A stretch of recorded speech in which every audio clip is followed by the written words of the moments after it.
Kani nag-video ko kay ako i-vlog ba. Sada kay view.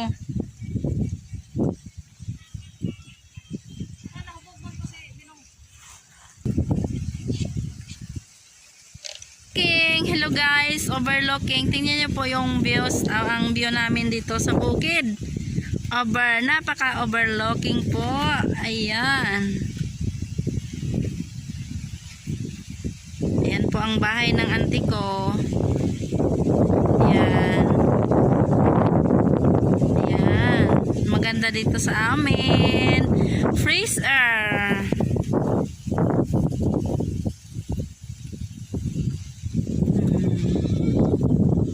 Pinsan ko nagtatanim ng mais.